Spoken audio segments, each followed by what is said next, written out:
Hello, it's Vidas again, and in this video I will share with you an idea why I think it is important for organists to advance their music theory skills and knowledge and harmony and things like that, and ear training.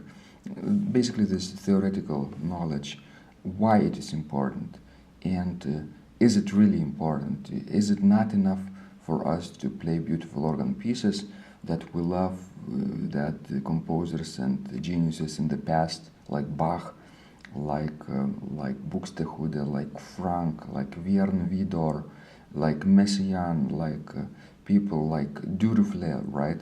We all respect and cherish, created in the past, and is it not enough for us to play these pieces, right? Share with other people.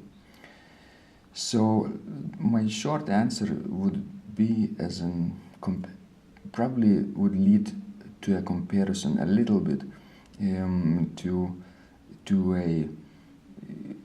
a musical language, right? Musical language, these intervals, chords, and modes and scales make up musical pieces, right? And various other musical elements make up musical pieces, but basically we call that musical language, right? And it's not entirely unsimilar. Basically, it's very similar to a real life language that we communicate. For example, English, right? Why do people learn English? Either at school or in families, right?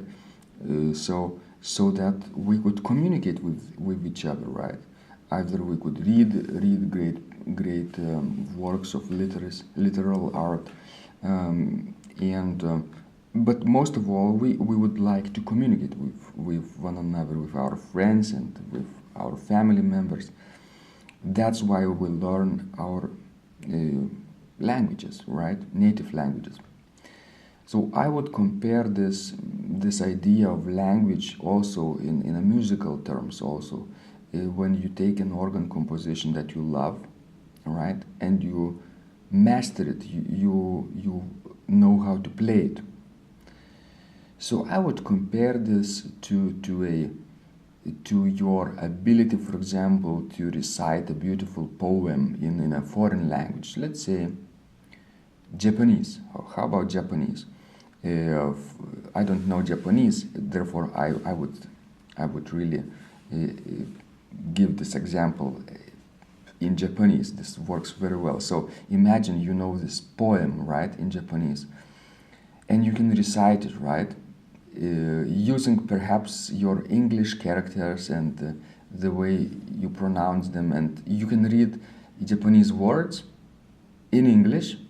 You can pronounce them correctly or almost correctly, but the thing is, if you don't understand the meaning of each and every character and word and right, you don't get the meaning of the poem at all, right? It might be a beautiful exercise, but if you don't understand, you don't get this message. So therefore, it's better to learn a little bit of Japanese, right?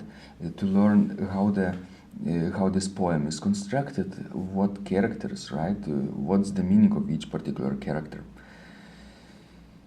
So the same is, very thing is in musical terms, in music composition, when you play the pieces that you love, and you only appreciate it on the surface, right? Saying, oh, it's so beautiful, it moves me, but you don't know how the piece is put together.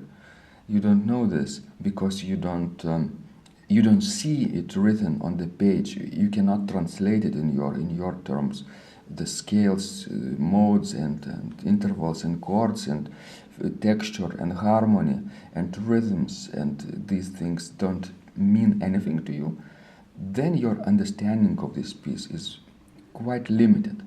But on the other hand, if you advance your theoretical knowledge little by little, step by step, a little bit every day, then in time your advancement will be much greater, and musicality will be much greater, and creativity too. So it's very, very good to apply theoretical knowledge in practice as well. Okay, so that's all for today, and I'll see you next time. Bye-bye.